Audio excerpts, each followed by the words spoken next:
Assalaamu calaykum waraxmatullaahi wabarakaatuhu. Daawadayaal kusoo dhawaada mid ka mid ah casharadii ku saabsanaa barashada luqadda Ingiriisiga. Casharkanna waa qeybtii 8aad ee wada sheekaysiga luqadda Ingiriisiga. Waxaan hadalka bilaabayaa ayaa waxa uu yiri Where are you going now? Xageed u socotaa hadda ama hadda xageed u socotaa? Labadaba waa lagu fasiri karaa oo isku meeshii. Where are you going now? P waxa uu jawaabay I'm going to the bank. I'm going to the bank. I'm going to the bank waxa loola jeedaa waxaan u socdaa bangiga. Aren't you supposed to be at the work? Miyaysan ahayn inaad joogtid shaqada marka. Miyaysan ahayn inaad shaqada aad joogtid ayaa la yidhi marka. Ayaa dad weydiinaya.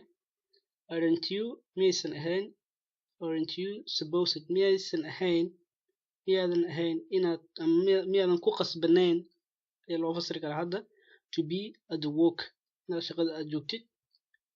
I'm working now wuxuu yidhi haddaba waan shaqaynayaa marka. I'm working now haddaba waan shaqaynayaa. Working waxaan dhahnay waa shaqayn. Now waxaan dhahnay hadda ayuu ula jeedaa. I'm making waxaan samaynayaa marka a deposit waxaan samaynayaa deposit for our company. Marka deposit waxaan dhahnay lacagta horumarineed ama lacag damiin ayaa deposit la yidhaha marka wuxuu leeyahay lacag horumarineed ama lacag damiin ah ayaan shirkadeena meel ka dhigayaa marka waxa uu sii weydiiyey where do you work xageed ka shaqaysaa marka. ninkan maadaama uu yidhi waxaan shirkad haddaba shaqo ayaan ku jiraa oo deposit ama lacag horumarineed ayaa waxaan ka dhigayaa shirkadeena. waxa uu yidhi marka where do you work wuxuu yidhi xageed ka shaqaysaa marka halkeed ka shaqaysaa ayaa la yidhi marka. B waxa uu yidhi I work for a restaurant waxaan u shaqeeyaa restaurant ayaan u shaqeeyaa marka maqaaxid ayaan u shaqeeyaa as a controller. Controller waxaa la yidhahdaa qofka maqaaxida maamula dhanka dhaqaalaha ayaa la yidhahdaa marka iyo nadaafadda iyo caafimaadka qofka la socda ayaa la yidhahdaa marka. dabcan maamulo toosan looguma tilmaami karo laakiin waa qofka controller oo la socda maqaaxida habka ay serviceka u bixiso iyo dhaqaalaha lagu bixiyo iyo caafimaadkeeda iyo maqaaxida qofka la socda ayaa la yidhahdaa marka controller ayaa la yidhahdaa marka. wuxuu yidhi waxaan ka shaqeeyaa maqaaxid waxaana ahay waxa weeye isla markaasna waxaan ahay waayo controller qofka maamulaha ama la socda maqaaxida xakameynteeda dhaqdhaqaaqeeda qofka la socda ayaan ahay ayuu leeyahay marka.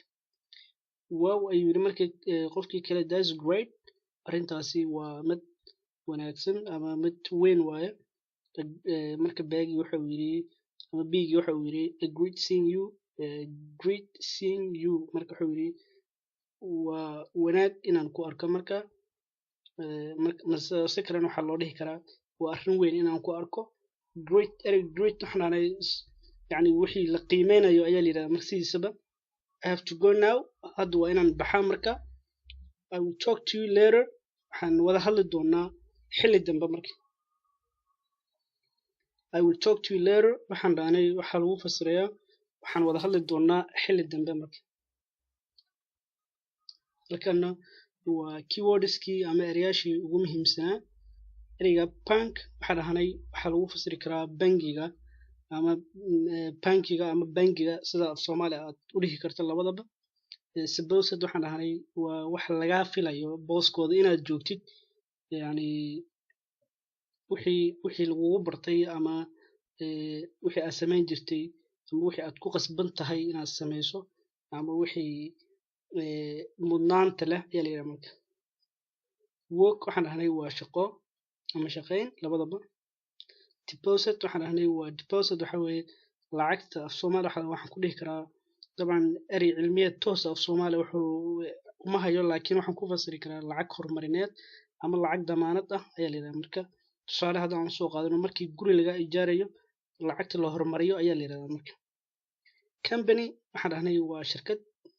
restaurant waa maqaaxid ama maqaayad.